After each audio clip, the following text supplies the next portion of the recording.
She discovered a word for herself, Yoruba, a name 300 years buried. But that ancestry test only told half the story of erasure. The Gullah Geechee people held the other half, hidden in Sea Islands. 10,000 Gullah men, women, children suddenly stood free, masters gone, possibilities boundless. But listen, the melody rising from their throats was not American. It had crossed an ocean 300 years before, carried in memory, refusing silence. In Beaufort, South Carolina, a woman stared at her DNA results, trembling. Yoruba, 52%. Her ancestors' homeland spoke her name. She had never heard that word claimed as herself before. But her grandmother had hummed it in the kitchen every single day. This happens when a people nearly vanish from recorded history. Yet DNA is now whispering them back into existence, into recognition. The Gullah Geechee did not merely endure enslavement's brutality. They wove something luminous on freedom's other side. Language, food, sacred practice, a rhythm all their own through time. All of it rooted in a specific stretch of African coastline most Americans cannot name. Planters in South Carolina and Georgia were not buying enslaved people at random. They were recruiting specialists. Rice cultivation in the Carolina Lowcountry required knowledge that European farmers did not have. Tidal flooding, seed selection, the precise timing of drainage canals. The auction records from Charleston show the premium was real. Sellers listed origins the way a modern employer lists credentials. Sierra Leone, Senegal, Guinea-Bissau, Ghana, Nigeria, the Congo Basin. This corridor of coastline became known among traders as the Rice Coast. By early 1800s, Sea Islands held one of North America's largest African-descended populations. In some coastal counties, black residents outnumbered white residents by 9-1. That was not a coincidence. It reflected how completely the Lowcountry economy depended on Gullah knowledge and Gullah labor. The planters needed them far more than they would ever admit. And the Gullah people knew it. The Sea Islands created conditions that made survival possible, geographically separated from the mainland by tidal marshes and barrier water. And in that separation, something extraordinary held on. Linguists would later count more than 4,000 words traceable to at least 30 distinct African languages. Mende, Twi, Yoruba, Hausa, Wolof, Mandinka, all woven together. Not broken English, a living language with its own grammar and its own logic. A grandmother in Beaufort humming over a rice pot was not improvising. In their spiritual practices, you can trace the same thread. Ring-shout ceremonies, where worshippers moved counterclockwise in community prayer, appear in records from West Africa and from South Carolina. The same direction, the same foot pattern, separated by an ocean. Scholars who have studied both traditions describe the connection as too specific to be accidental. Specific weaving techniques from Sierra Leone survived in Sea Island sweetgrass baskets. Specific rice cooking methods from the Mende people survived in Lowcountry kitchens. The Gullah people fiercely held their heritage in every word they spoke, every basket they wove, every song they sang over a fire. Now the moment that would test all of it. Federal officials arrived weeks after Port Royal expecting to find confusion. What they find instead stops them. Agricultural labor had continued uninterrupted through the transition. Gullah inhabitants had established their own governance structures without being asked. They were running the abandoned plantations, maintaining the crops, keeping accounts. Within months, they established a postal service, mutual aid societies, schools. None of this was preceded by a government proclamation, legislation, or bureaucratic authorization.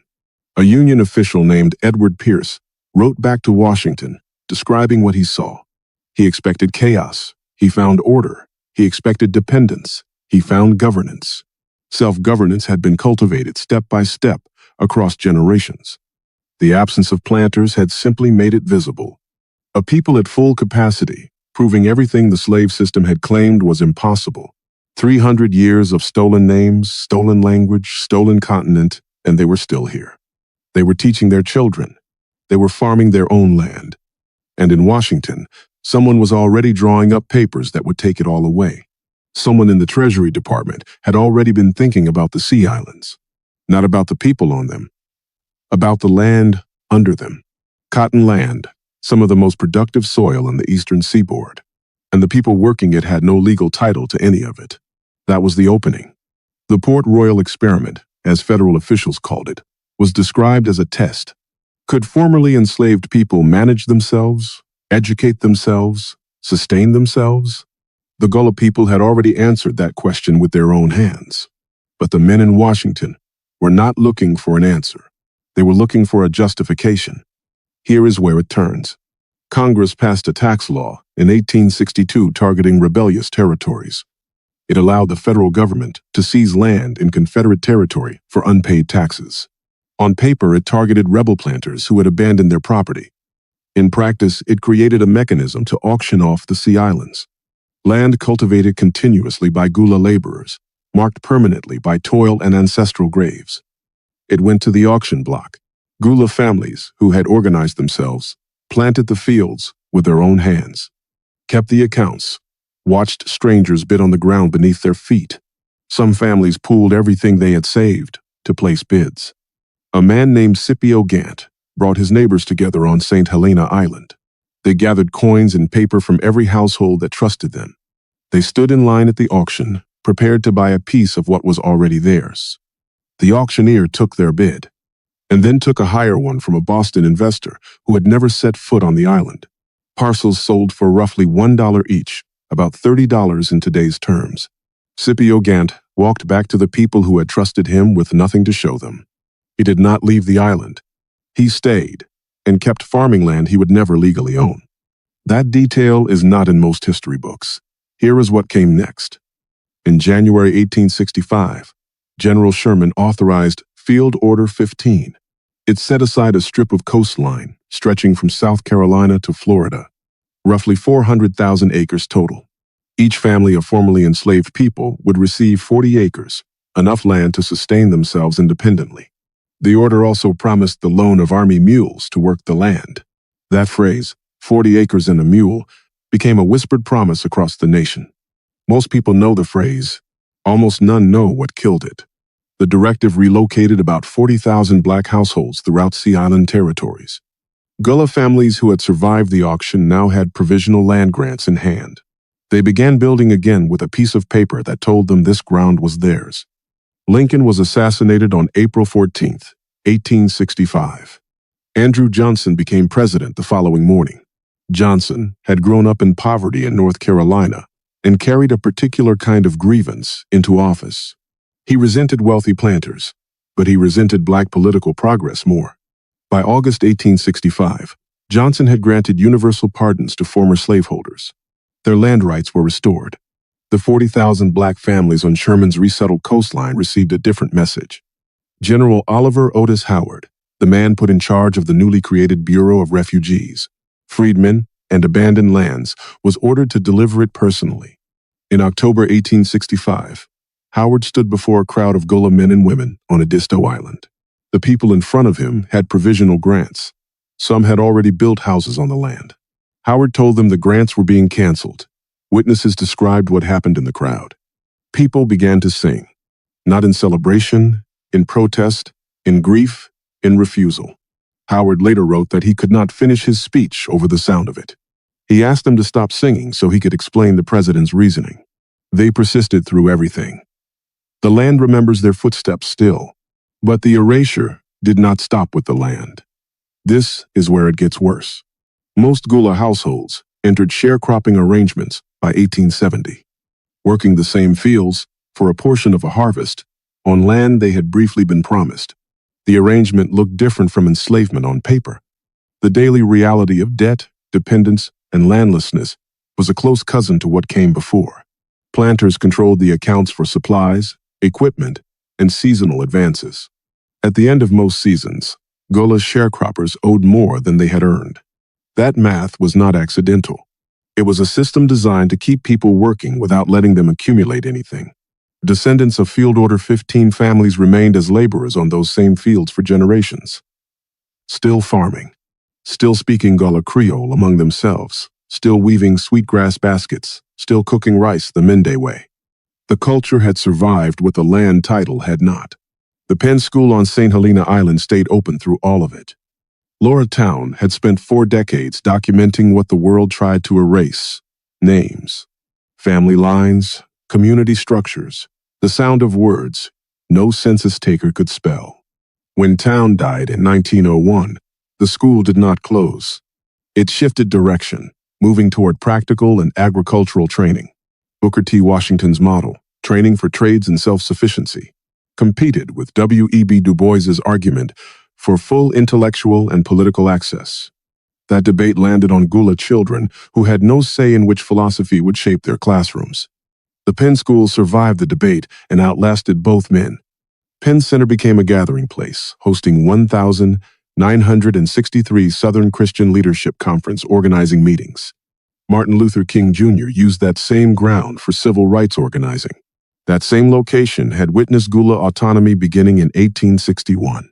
That continuity is not a metaphor. It is geographic, physical, and continuous. But while the culture survived, the land kept slipping away. Gullah landholding declined roughly 90% between 1870 and 1970. The mechanism was a legal instrument called heirs property. When a Gullah landowner died without a formal will, which happened often in communities with limited access to lawyers, the land passed to all legal heirs equally. Any one of those heirs could then drag the whole family into court and force a sale. Outside developers, speculators, and investors learned this and used it deliberately. They located single heirs, sometimes distant northern relatives, purchasing their small land shares. Then they went to court and forced the whole property to auction. The price was almost never what the land was worth. Ancestral properties transferred to developers at fractions of their value. Hilton Head Island, once home to large communities of Gullah families, became one of the most expensive resort destinations on the East Coast. The families who built that land's identity sold sandwiches and swept hotel lobbies a short drive from where their grandparents had farmed. Legal aid organizations had documented this pattern in detail. South Carolina state legislators received formal reports on how the law was being used to strip black landowners of their property. The reports did not produce reform for decades. Agricultural economists at the Federation of Southern Cooperatives estimated that black landowners across the South lost around 12 million acres between 1910 and 1990. 12 million acres, a landmass larger than the state of Maryland. Gullah families watched their coastal inheritance vanish, worth more to outsiders than stewards, to developers than farmland further inland. The location that had once protected them, those barrier islands and tidal marshes, became the reason outsiders wanted their land so badly. And then came another kind of pressure. The interstate highway system, built aggressively through the 1950s and 60s, connected the mainland to sea island communities that had always relied on geographic separation for protection. Bridges went up where only ferries had run before. Tourism followed the bridges, and development followed the tourists. Gullah communities that had existed in relative isolation for generations were suddenly surrounded by a resort economy that had no use for their language or their history. As property values rose, so did the tax bills. Families that had held on through sharecropping and heirs' property disputes now faced assessments they could not pay on incomes that had not grown. The tax bill was a cleaner instrument than the auction block. The result was the same. In 1994, Congress passed the Gullah Geechee Cultural Heritage Act. The statute finally recognized their distinctiveness and irreplaceable cultural significance. A designated corridor stretched from North Carolina through Florida, protecting coastal heritage zones.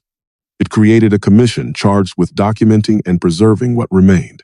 Recognition came roughly 130 years after land promises were canceled. What the act could not do was return the land. Hilton Head tourism revenue outpaced the commission's budget before commission funding materialized. Recognition without restoration is a kind of monument to what was taken. It names what was lost without giving any of it back. What exists today is remarkable, given everything working against it. Coastal communities in the Carolinas and Georgia actively preserve their linguistic traditions. The Penn Center on St. Helena continues operating. Its grounds hold some of the oldest surviving records of Gullah family life in North America.